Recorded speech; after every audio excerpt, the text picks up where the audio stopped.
I'm Danny V of DMV Films. Let me tell you a story. A good Shabbos and welcome to this week's Torah reflection. Parshas Re'eh opens with the words, Re'eh onochi noseinu lifnechem hayoim broche uklolo.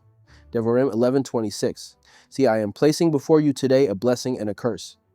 A broche, blessing, comes when we follow the Eibishter's derech, way of tzedek and rachmon's righteousness and mercy. A kloloi, curse, comes when we twist religion into something that harms instead of elevating. This is not just poetic language, it is meant to shake us awake. The Torah is saying that no matter where or when we live, the same choice is in front of us. In our homes, our shuls, our businesses, in every relationship and every decision, we can bring light into the world, or we can spread darkness. The Parsha warns us not to follow false neviim or corrupted leaders, no matter how prim they may look on the outside. A long beard, a capote, or the right slogans do not make someone holy. The Torah's standard is far higher. Kedusha is measured by how we treat others, especially those who cannot fight for themselves, the Yesoimim, the Almonis, and the Gerim. In other words, real holiness shows up in our actions toward the most vulnerable. The Haftoyreh from Yeshayohu Perek Nundaled gives a message of comfort after loss. Bragas kotona zavtik, uberajamim gedolim akapsek. For a small moment I have forsaken you, but with great Rachmon's mercy will I gather you. This is a promise that even after great pain, Hashem can bring healing. The broken can be rebuilt. What feels lost can be returned. Unfortunately, in our own time, we've seen clear examples of people walking away from these values. Earlier this year in Guatemala, authorities raided the compound of the Lev Tahor sect. They rescued over 160 kids and dozens of women from alleged abuse, forced marriages, and neglect.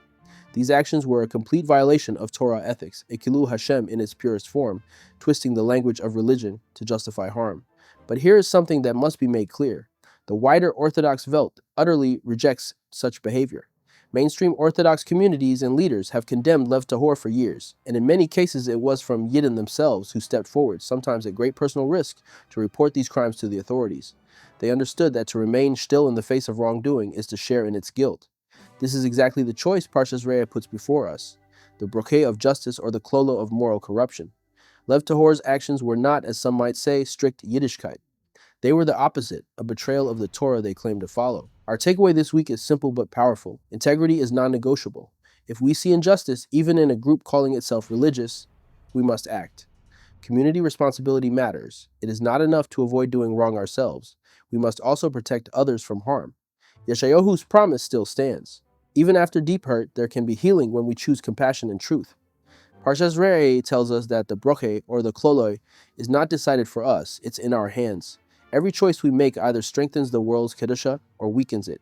May we always have the clarity to choose life, the strength to stand for justice, and the rachmons to care for those who need us most. A good Shabbos. If you enjoyed this video, please like and subscribe, and click on one of the videos above for more.